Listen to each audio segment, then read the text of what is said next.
Hello and welcome to this special broadcast on WION. My name is Mohammed Saleh. Now, at least about 5 people are reported to be dead, while dozens more are missing after a cloudburst reportedly triggered a flash flood and landslides in the Uttarkashi district.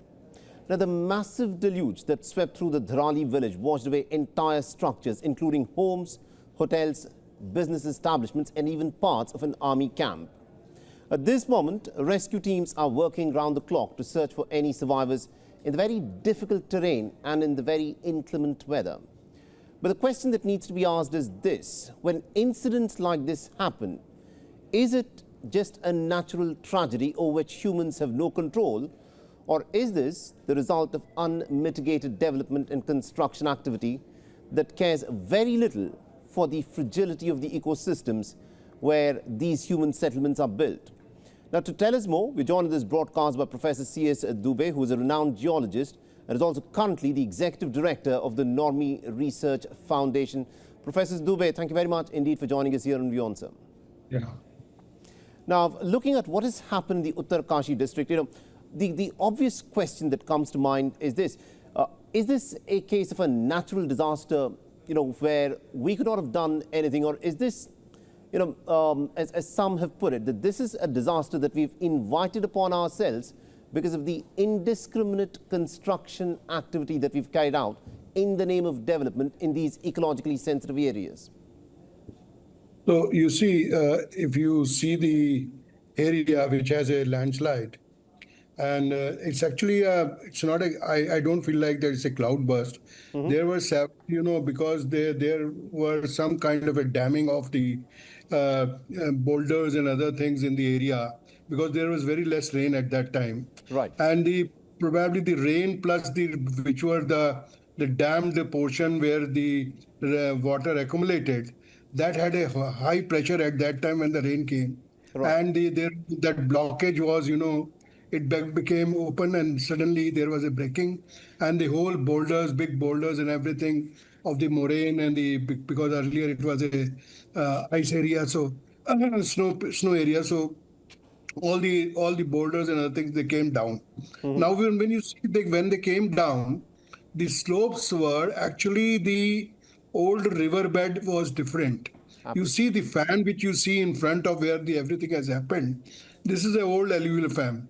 What means is, old alluvial fan means, that is, river was flowing some time back at that that area. Now what happened, due to some changes in the climate and maybe some other faulting and maybe urbanization, the slowly, because the rain were less at some time because of the snow, the river had changed its direction.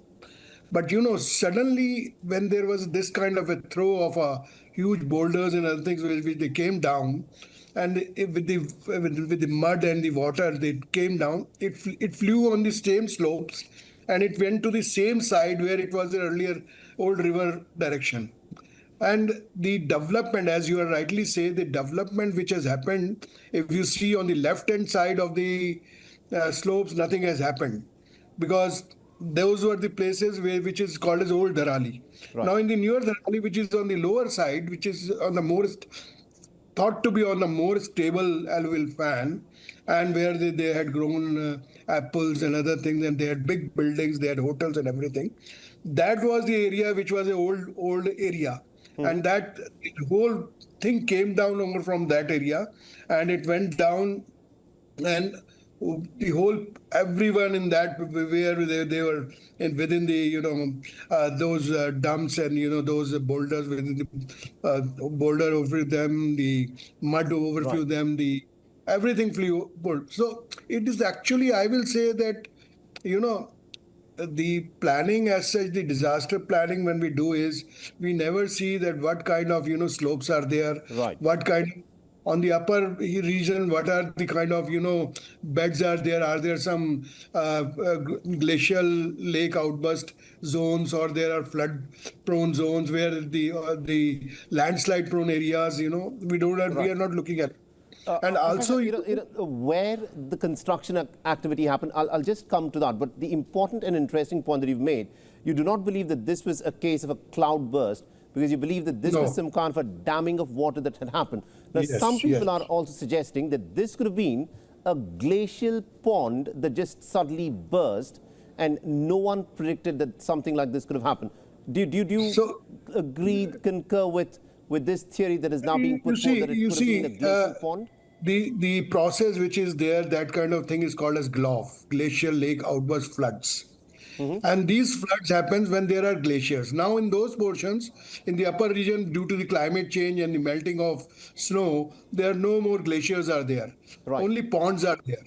And these ponds, when they had overflown by the rain, they had, devastated the whole thing, and everything has come down. And the second thing, which is most important, is that the houses were built on the old riverbed. Right. That should never happen, because someday if you have sudden rainfall, more rainfall, the rain will come to the same old valley. So this is what has happened there. Right. Now, you're talking about, how this new portion of Dharali was actually originally the floodplain of the Kir Ganga River, Yes. which had Yes. earlier changed its course.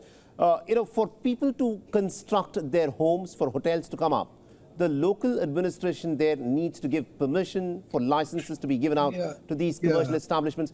The fact that in an ecologically sensitive area such as this, why do you think, the aspect that it was a floodplain where the river has just changed direction has not been taken into account? Look, I will just start from the beginning. We have been, in our research papers, in our writings, we have been saying that there are certain areas, which is what is called as orographic rainfall. Orographic rainfall is one thing when you have a landscape formed in such a way that the mass of the water mass or the evaporate portion comes down, and then it evaporates and come suddenly on the outburst on the same landscape. It generally happens in a structural, land place in geology. And this is happening, we call it as orographic precipitation. And there are something like 13 to 14 spots of cloudbursts, like Kedarnath, like Pithoragarh, and these are known cloudburst zones. And we have mapped these with the 30 to 40 years rainfall data, and we have seen most of the landslide, most of the rainfall, now what is happening is, in these areas you are making urban, you are drawing up urbanization, and nobody worries about that. You are overloading the bearing of the load of mountain is not that much to sustain that kind of urbanization. And then suddenly when the water comes, the rainfall comes, which is a secondary phenomena, and already the Himalayas are fragile, it happens, and everything comes down. In the context of Himachal Pradesh, the Supreme Court recently said that unless something is urgently done to address the ecological sensitive nature of the state, the entire state could go up in smoke. Uttarakhand is also an extremely and ecologically sensitive state. With that being the case, the government has been giving permission for more hydroelectric projects, for mining that has been ongoing there. Is there a method or is there a plan that perhaps the government needs to look into to ensure that these kind of tragedies do not happen? Or is it something that is par for the course, where if you construct in places like Uttarakhand and Himachal Pradesh, you could end up having these kind of disasters? Look, everybody knows that our snow is melting, our glaciers are melting. Everybody knows that there is global warming which has changed the system. Now, in the Himalayan region, especially when we talk of Himalayas, these areas are already fragile zones, and they are younger mountains, and they're bound to be glaciers melting, and the water in huge amount coming down. So it's a loss of water. But the main problem is that we see only when there is some problem. Like this happened now in Himachal Pradesh or in Uttarkashi area.